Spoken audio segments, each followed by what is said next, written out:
abangan nyo lagi. Okay? Okay?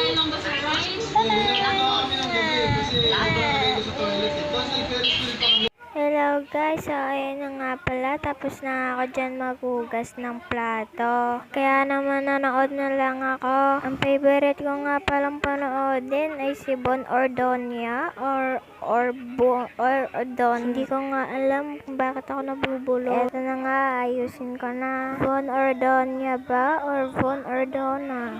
Ayan nga pala, nagbablog ako, tapos hindi ko alam dyan yung content ko.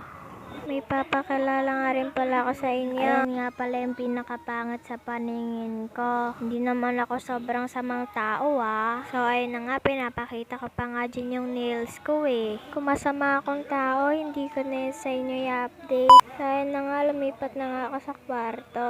Panoodin nyo na lang hanggang dulo.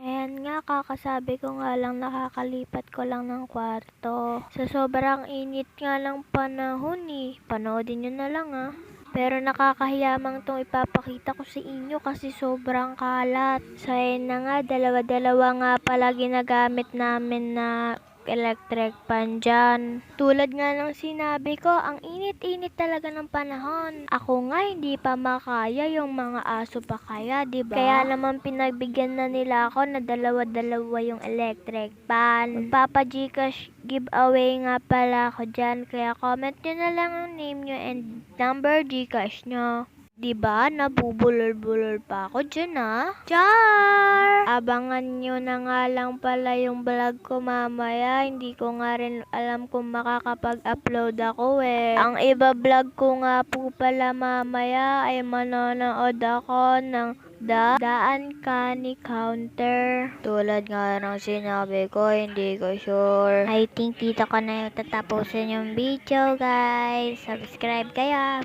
Bye! Subscribe!